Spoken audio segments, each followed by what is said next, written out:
ahora se resiste, sin razón jurídica alguna, a reconocer resoluciones de las Naciones Unidas que han sido aprobadas por abrumadora mayoría de más del 95% de los miembros de las Naciones Unidas, reconociendo los derechos del pueblo palestino. Así como históricamente todos tenemos que rechazar las agresiones de que fue víctima el pueblo judío en su momento por el Tercer Reich, no podemos legitimar ahora de ninguna manera las agresiones que el Estado de Israel hace contra el pueblo palestino en contra de normas jurídicas internacionales. Pero no basta con que digamos aquí que tenemos una gran solidaridad con el pueblo palestino, que esa existe, porque nosotros hemos sido también un pueblo a veces vejado internacionalmente y agredido. Nuestra historia reconoce cómo incluso se nos arrebató parte de nuestro territorio sin razón jurídica alguna por parte de la fuerza de un país imperial. No basta simplemente con ello. Es importante que tengamos conciencia, jóvenes, de situaciones actuales que tienen que ver con nuestra realidad nacional. Colombia recientemente suscribió un tratado de libre comercio con el Estado de Israel. Yo creo, señor embajador, que usted reconoce que Colombia tiene pleno derecho a suscribir tratados de libre comercio con cualquier Estado, incluido el Estado de Israel. Lo que no podemos aceptar los colombianos es que en ese tratado se hayan incluido territorios palestinos, y no porque lo digan los palestinos, porque lo dicen las Naciones Unidas. Territorios de palestinos que fueron ocupados militarmente, la fuerza sin el derecho que es la barbarie, fueron ocupados militarmente en la guerra de 1967. Y es inaceptable que Colombia firme un tratado donde esos territorios aparecen como si fueran de soberanía de Israel. Y eso es lo que nosotros como colombianos tenemos que denunciar para hacer efectivas las declaraciones sentimentales que a veces no tienen trascendencia de solidaridad con el pueblo palestino. Esta universidad, señor embajador, fue fundada por un inmigrante árabe, por un hombre maravilloso, venido de Siria. Colombia, y usted lo sabe muy bien en su historia, no ha recibido grandes olas migratorias, pero tal vez los migrantes a los cuales les debemos mayor gratitud es a los árabes que llegaron a Colombia, que asimilaron nuestra cultura, que se casaron con colombianos y colombianas y que dieron origen a familias muy respetables que se han destacado tanto en la política, en la industria, en las artes. Nosotros tenemos una profunda gratitud con el pueblo árabe y en ese momento esa gratitud tiene que expresarse particularmente con los palestinos, no solamente los que viven en Colombia, sino los palestinos en cualquier parte del mundo, que, como lo proclamaba expresamente nuestro señor rector, tienen todo el derecho a un reconocimiento internacional.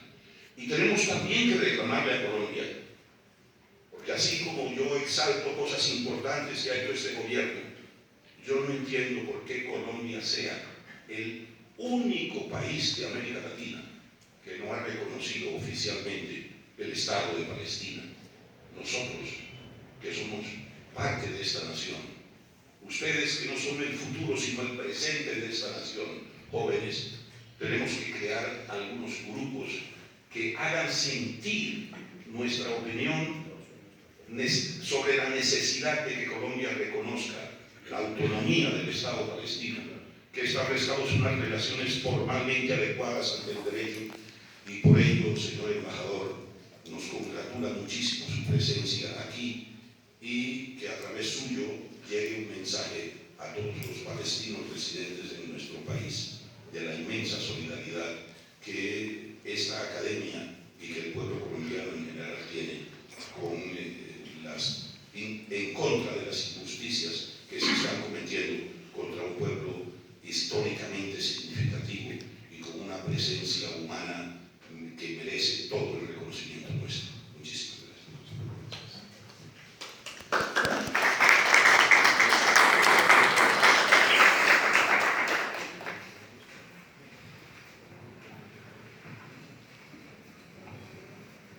Buenos días, señor rector. Buenos días, ilustres compañeros de mesa. Me corresponde tomarme la vocería inicialmente para hacer una introducción a las palabras del señor embajador, que a continuación mío va a hablar, va a hacer una presentación bien interesante de la política y las características y las consecuencias de la ocupación israelí sobre Palestina. Y es mi tarea como asesor político en la embajada hacer una breve introducción contextual que bien ya ha adelantado en buena medida el doctor con estas maravillosas palabras y esta espléndida introducción, donde pone el derecho como protagonista en el conflicto palestino-israelí. Permítame justamente complementar sus palabras con lo siguiente.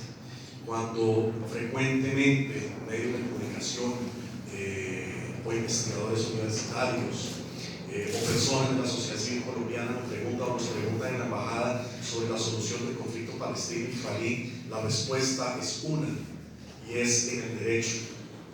Todos los elementos que componen la agenda de diálogo de paz entre Israel y Palestina, todos sin excepción, están mediados ya por el derecho.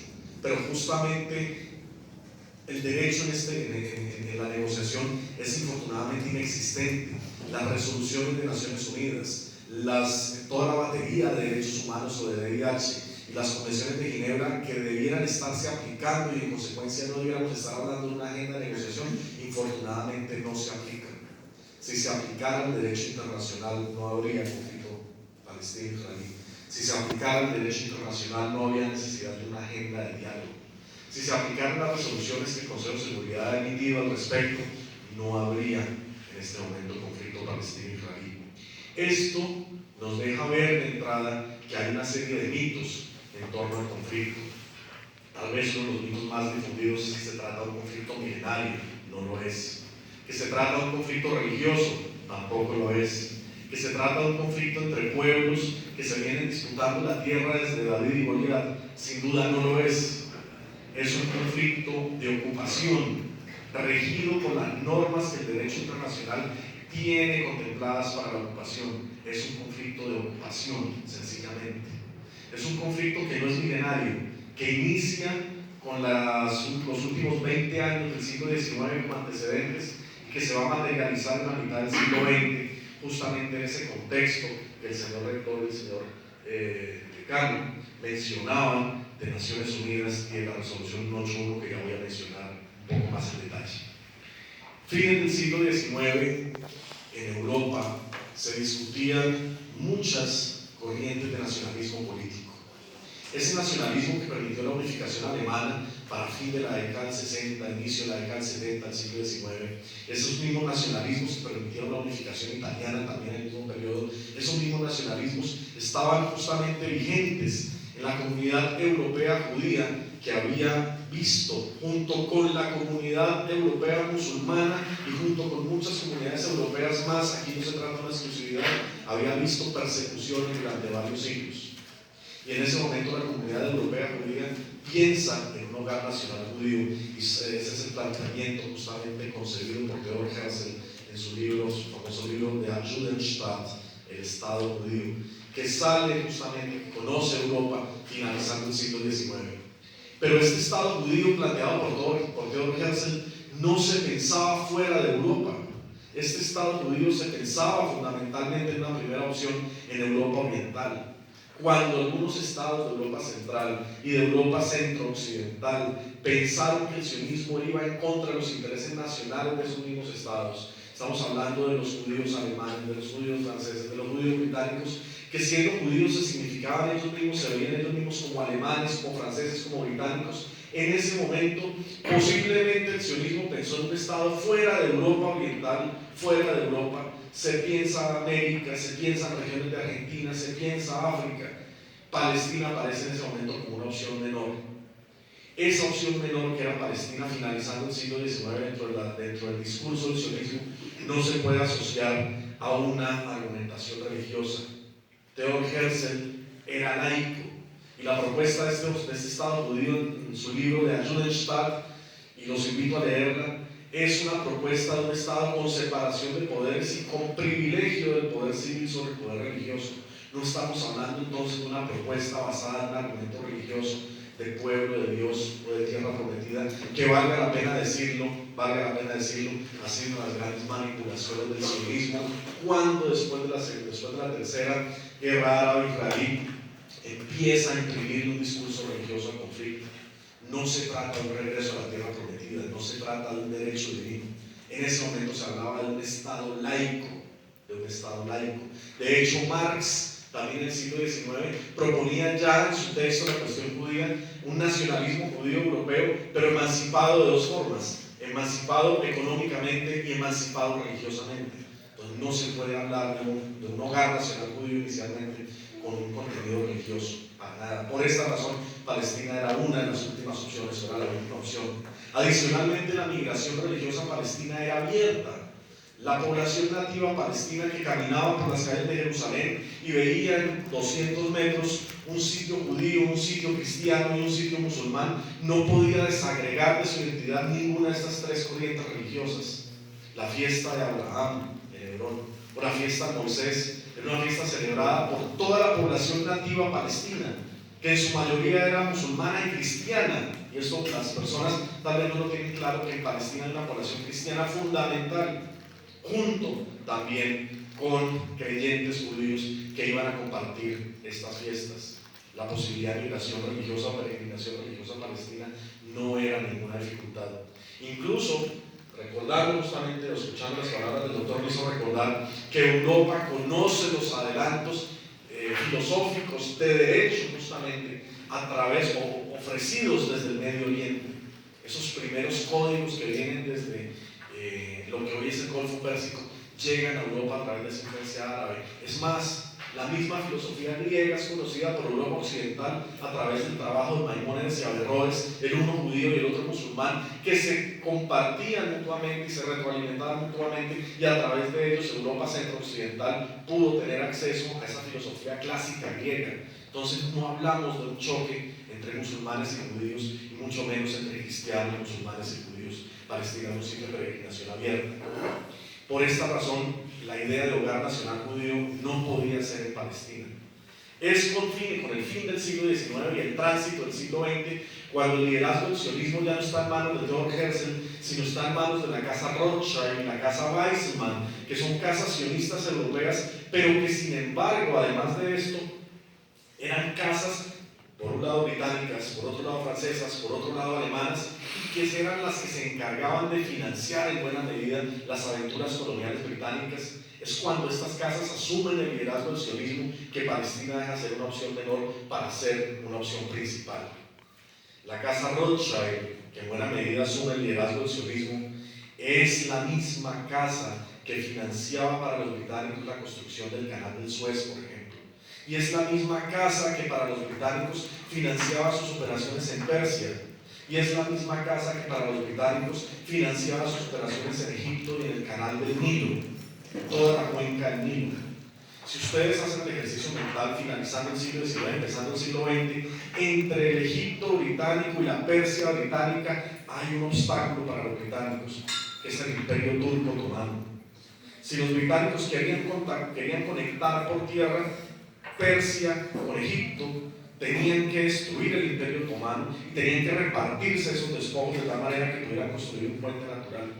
Si los británicos querían llevar recursos desde el Reino Unido hasta Persia por una ruta más corta que no fuera bordeando el África, necesitaban de la costa oriental del Mediterráneo.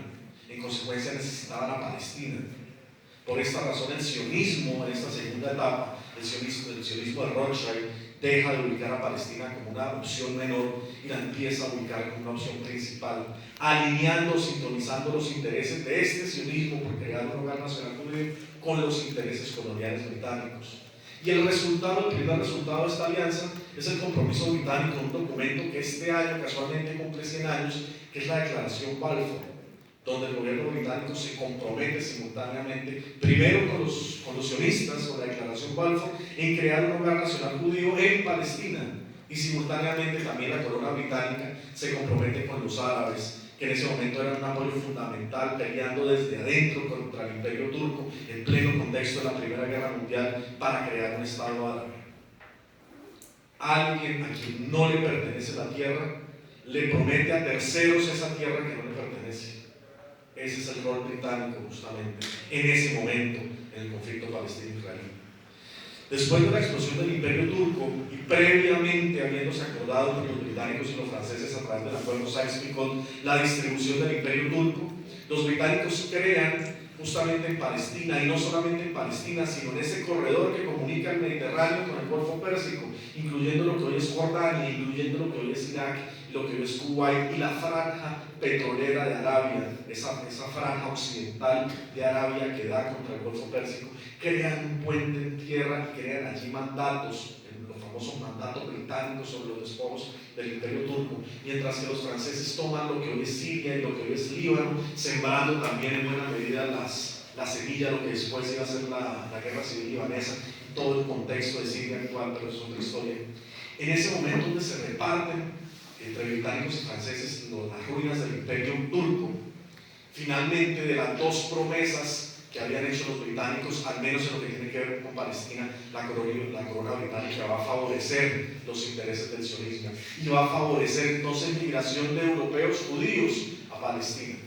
Europeos judíos que culturalmente eran europeos, que étnicamente eran europeos, que históricamente eran europeos, que tenían 2000 años de vivir en Europa. Para que en 2000 años no nos parezca una cifra abstracta, hagan el ejercicio mental de pensar cuántos años tiene América descubierta, un poco más de 500 años. Imaginen entonces 4 veces ese periodo, esta persona viviendo en Europa. Sin duda, cuando sale de Palestina en el siglo I, tenía eventualmente alguna relación con la tierra, pero cuando llega a Europa y transmite y transcurren 20 siglos, esta persona que va a intentar regresar o que va a regresar favorecida por el sionismo a Palestina, este europeo judío de religión, pero étnicamente europeo, culturalmente europeo, muy poco tiene que ver con la población nativa y muy poco tiene que ver con Palestina histórica. Sin embargo, regresa apoyado por los británicos y configura el 15% de la población nativa. La población nativa sigue siendo el grupo mayoritario, el 85% de la población. Sin embargo, después de la Segunda Guerra Mundial, cuando los británicos levantan su mandato y le dejan el problema a las Naciones Unidas para que las Naciones Unidas decidan qué hacer con lo que era el mandato británico, sin embargo, después de la Segunda Guerra Mundial, en uno de sus primeros actos administrativos, las Naciones Unidas, sin que estuvieran sus funciones en la Carta de San Francisco, no está esta función establecida, que la ONU parta territorio de un tercero para crear 2 estados donde antes era uno.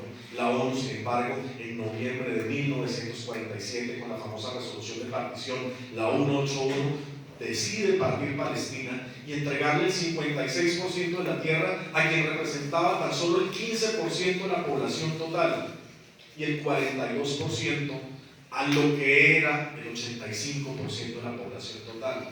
Es una distribución caprichosa. Jerusalén va a ser el 2% como un espacio internacional. Colombia hacía parte del Consejo de Seguridad de Naciones Unidas con el expresidente López, liberal. Colombia se abstiene y se abstiene con 3 argumentos fenomenales, 3 argumentos fundamentales. El primero, la distribución del 56% y 42%, es una distribución caprichosa, decía el expresidente López, que no obedece a la realidad del terreno. La segunda posición colombiana, esa distribución caprichosa va a generar un problema más grande que estamos intentando solucionar. No podemos ser cómplices de ese problema. Y la tercera posición del presidente López, la población migrante árabe, como mencionaba el doctor, es una de las principales poblaciones colombianas. Y nosotros, como colombianos, no podemos cometer esa injusticia con el pueblo palestino. Y la posición colombiana es abstenerse en esa decisión de partición. Se toma la decisión que sin duda es caprichosa, sin duda obedece intereses coloniales, y al año siguiente ya no es 56, 42 y 2, es una distribución porcentual del 78-22, 78% para el migrante europeo que no tenía relación con la tierra y que representaba el 15% de la población total, para ese el 78%, y para la población local el 22%. Allí se genera una expulsión masiva de palestinos entre 700.000 y 900.000, que hoy son 4,5 millones, 5 millones, y es una de las líneas rojas de Israel. Estos palestinos que yo eché, que yo mismo eché, y que hoy en el sistema educativo israelí niego, porque está prohibido hablar de este periodo y esta expulsión masiva, no pueden regresar a Palestina. Los que yo eché en el 48 no pueden volver. Pero el que vino desde Palestina y vivió en Europa durante 2000 años, hoy sí lo puedo llevar a Palestina. Justamente por el caso de Odebrecht se ha discutido mucho que el presidente Toledo está refugiado en Israel. Y no es gratis. Cuando el presidente Toledo fue presidente del Perú, organizaron 3 procesos migratorios de judíos peruanos que querían regresar a su patria milenaria que era Israel. ¿Y quiénes eran estos judíos peruanos? Indígenas amazónicos del Perú, que con el argumento que por el temor a la iglesia cristiana ellos habían negado su origen judío, habían permanecido juntos durante 500 años y hoy no tenían ningún problema en reconocer nuevamente su judaísmo. Indígenas peruanos del Amazonas que no tienen absolutamente nada que ver con Palestina. Sin embargo, en la presidencia de Toledo fueron justamente migrando a Israel. Estos sí tienen derecho de ir, así no tengan ninguna relación. Pero los que Israel echan en 48, esos sí no pueden volver. Es una de las líneas rojas de Israel. Sobre estos refugiados hay decenas de resoluciones de Naciones Unidas, de Asamblea General y de Consejo de Seguridad que ordenan su regreso y ordenan su indemnización. Y es uno de los componentes de resoluciones que no se cumplen. Voy a hacer un salto largo porque en 3 minutos pretendo terminar. 1967, Tercera Guerra Árabe-Israelí. La distribución territorial ya no es 78-22. La distribución territorial es 100% cero, porque Israel, en un ataque que ellos denominaron preventivo, asaltan lo que hoy es Cisjordania y asaltan lo que hoy es Gaza, y no solamente esto, sino asaltan Egipto y asaltan Siria y asaltan el Líbano y ocupan la totalidad del territorio que antes era Palestina histórica. Ocupan Cisjordania, ocupan Gaza y ocupan Jerusalén Este. Allí intentan anexar estos territorios, pero las Naciones Unidas, en el Consejo de Seguridad, en una resolución que es fundamental para entender el conflicto, la resolución 242, habla claramente, sin ambigüedades: Israel debe retirarse de los territorios ocupados en la reciente guerra. Por lo tanto, el Consejo de Seguridad define el conflicto palestino-israelí como un conflicto de ocupación, y al definirlo de esta forma, le carga a Israel todas las responsabilidades de potencia ocupante que el derecho internacional tiene contempladas para estos fines, y le carga a Israel la Cuarta Convención de Ginebra. Israel no puede anexar esos territorios. Sin embargo, Israel, cuando presenta su visión del conflicto, intenta confundir a la opinión pública, intenta manipular a la opinión pública y lo intenta presentar como un conflicto interno, como territorios en disputa. No se trata de un conflicto interno ni de territorios en disputa. Y no se trata, y hay diferencias desde el derecho que son fundamentales. En un conflicto interno no es ilegal que el Estado que está viendo el conflicto interno lleve sus instituciones y lleve su población a los territorios que no está habitando. Es totalmente legítimo y totalmente legal en un conflicto interno. Pero en un conflicto de ocupación es ilegal y es un crimen de guerra que yo coja población propia y la transfiera y la siembre en los territorios que estoy ocupando. Y eso es lo que hace Israel con su política criminal de asentamientos y su política de colonos, que también están reglamentados por decenas de resoluciones de Naciones Unidas, de Asamblea General y de Consejo de Seguridad, y la más reciente es la 2334 de diciembre del año pasado, donde el Consejo de Seguridad le recuerda a Israel que es una potencia ocupante y que sus colonias, además de un obstáculo para la paz, sus colonias constituyen un crimen de guerra que en este momento está investigando la Corte Penal Internacional. 1967, tercera guerra árabe-israelí, Israel se convierte entonces en potencia ocupante y empieza a construirse la agenda política actual de negociación. Colonias que Israel siembra, colonos que Israel lleva, Jerusalén Este que Israel captura y que le presenta al mundo como si fuera una ciudad israelí. Jerusalén Oeste fue anexada desde la primera guerra árabe-israelí, pero Jerusalén Este, esa Jerusalén donde están los lugares santos, esa Jerusalén vieja, no le pertenece a Israel por derecho internacional. Y sin embargo Israel la muestra como si fuera parte de una ciudad única, indivisible. Ese es el actual criminal de Israel y ese es el irrespeto de Israel por el derecho internacional y por las normas internacionales. Incluso el tema de Jerusalén sirve justamente para alimentar herramientas que aparentemente no son poderosas, pero que en el fondo tienen un poder fundamental, y es el tema de medios de comunicación, y es el tema incluso del turismo religioso. Cuando a cualquiera de nosotros nos ofrecen un viaje a Tierra Santa, nos muestran un solo estado. Uno llega a Tel Aviv, lo montan en un bus de turismo, lo llevan a Jerusalén, a Hebrón, a Jericó, a Belén, a Nazaret, lo dejan nuevamente en Tel Aviv y de regreso a Bogotá. Y cuando esta persona llega a Bogotá, llega contando que estuvo en Tierra Santa, que estuvo en un solo estado que se llama Israel. Y nunca va a entender ni nunca le van a explicar que estuvo en dos estados, en Israel y en Palestina, que Israel está ocupando.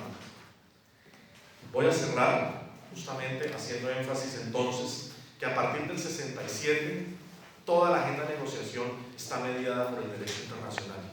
Hoy Israel viola 89 resoluciones del Consejo de Seguridad que son de obligatorio cumplimiento. Viola más de 230 resoluciones de Asamblea General, que aunque no son de obligatorio cumplimiento, por el hecho de pertenecer a Naciones Unidas, yo tengo el deber moral de cumplir las resoluciones de Asamblea General.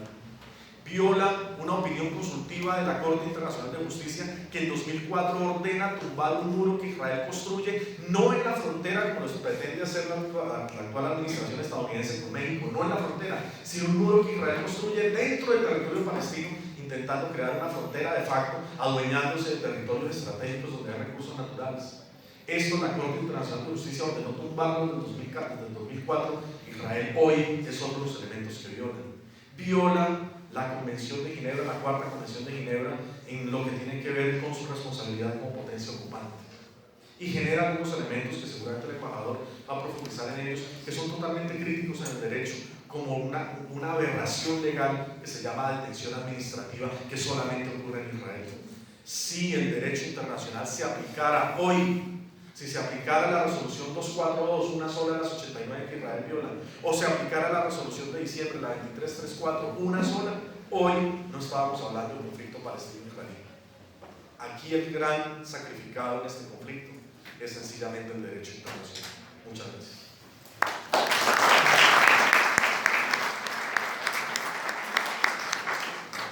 Bueno, yo le quiero agradecer muy especialmente al doctor Alexander Montero, asesor político de la embajada, entre lo que ha manifestado el doctor Jorge Restrepo Montalvo, nuestro director de investigaciones, y lo que acaba de expresar el doctor Montero.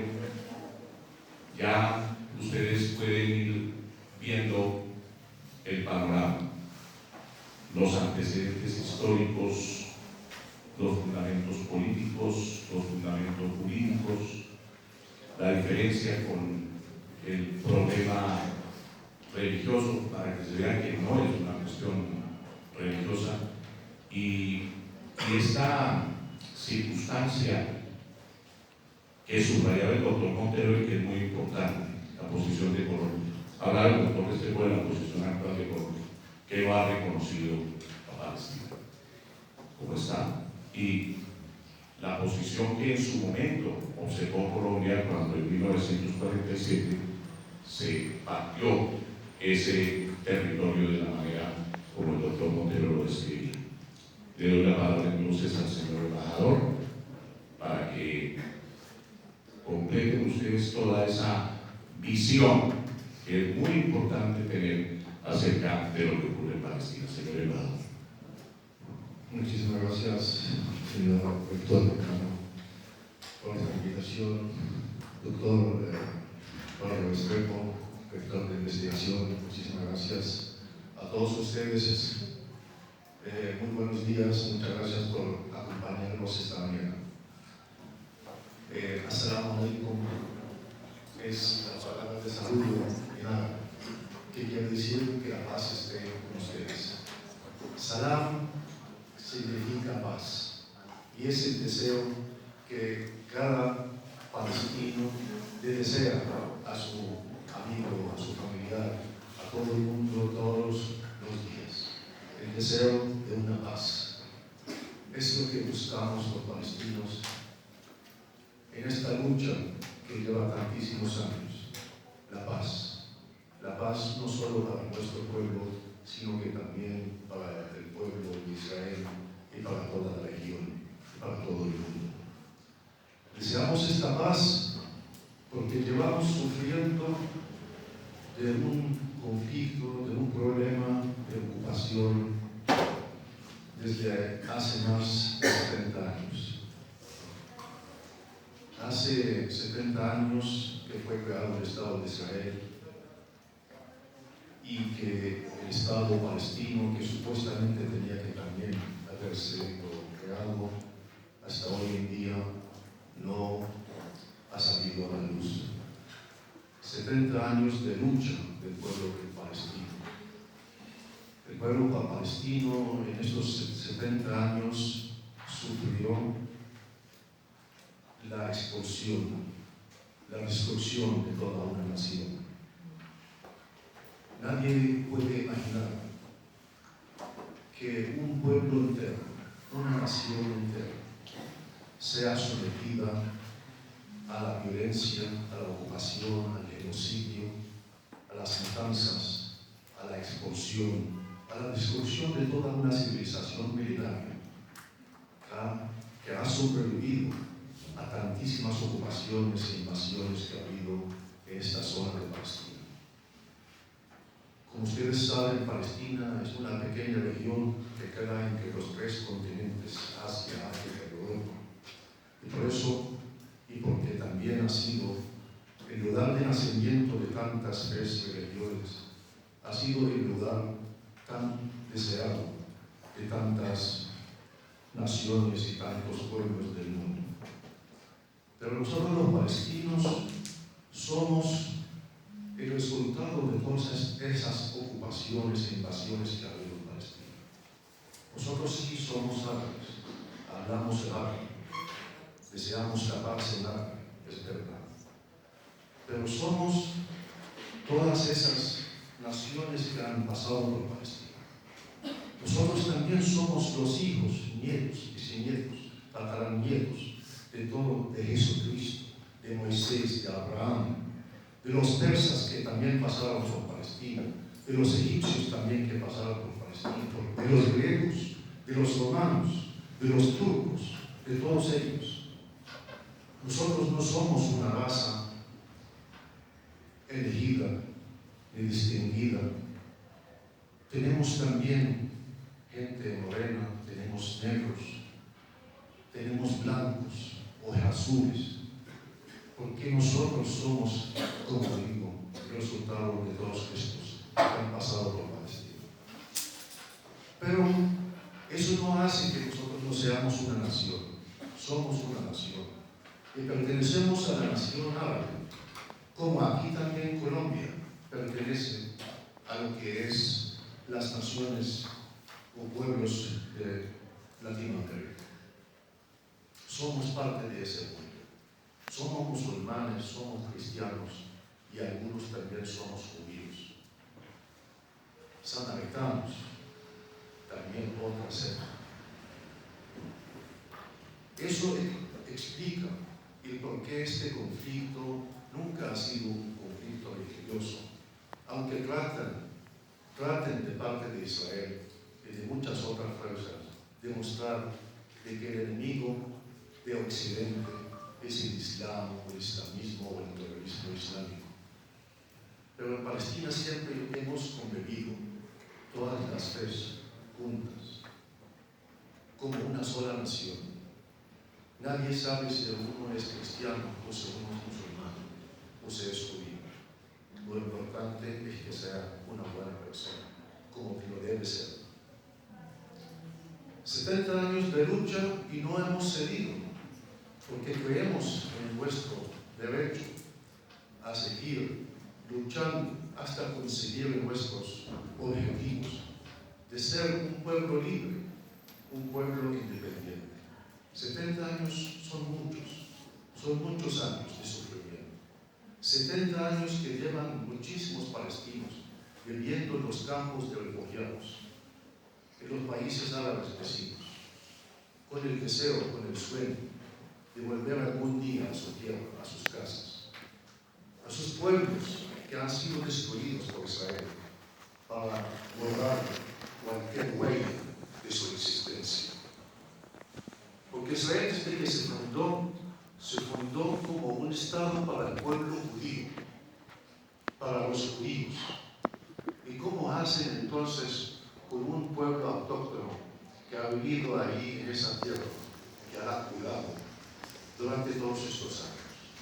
La única solución que ha habido es hacer una limpieza étnica en contra de esa población, para obligarla a que deje su tierra y salga como refugiada a vivir otros destinos. Y de esta manera pueden conseguir que el Estado sea solo para los judíos. Cuando empezamos a negociar con Israel en el año 92 o un poquito antes, para conseguir un acuerdo de paz, porque soñamos de que podamos finalmente convivir como un Estado palestino al lado del Estado de Israel. Habíamos reconocido el Estado de Israel sobre el 78% de nuestra patria histórica. Pero hasta el momento Israel no ha reconocido el Estado palestino, y no solo no lo ha reconocido, sino que ha hecho todo lo posible para que no haya un Estado palestino sobre este 22% de lo que queda del territorio palestino. Nosotros reconocimos el Estado de Israel con el deseo de poner fin a este conflicto que llevaba muchos años. 50 años de ocupación del territorio palestino ocupado, Cisjordania, la Franja de Gaza y Jerusalén Oriental. Y más de 25 años de negociaciones con Israel para poder establecer el Estado palestino.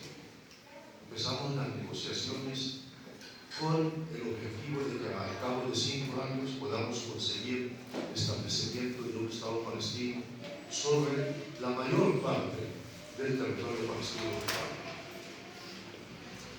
Pero esas negociaciones terminaron en nada después de esos 25 años, porque Israel siguió con su política de expropiación del territorio palestino ocupado, construyendo más y más asentamientos entre lo que es el territorio palestino ocupado. Hoy en día hay alrededor de 700.000 colonos judíos viviendo en Cisjordania. 700.000 colonos judíos que han sido trasladados por el gobierno israelí a esas colonias ilegales construidas en territorio palestino, en contra del derecho internacional, a pesar de la condena continua de las Naciones Unidas, de la comunidad internacional. Cuando hablamos de 700.000, tal vez este número, esta cifra no es alarmante en Colombia cuando hablamos ya de una población de alrededor de 54 millones, ¿verdad? Lo que hay en Colombia. En Cisjordania lo que hay son 2,5 millones de palestinos que viven allá. Cuando usted traslada 700.000 colonos a vivir en ese territorio tan pequeño, dentro de otros 2 millones y medio de palestinos, quiere decir que usted está haciendo algo grave, o sea, pretendiendo que nunca haya un Estado palestino. Pero ¿cómo lo pueden ver? Donde han construido asentamientos o colonias judías en todas partes del territorio palestino. El que va y visita Palestina, Cisjordania, encuentra colonias judías en todas partes, en todas las colinas, controlando todo lo que es la geografía palestina.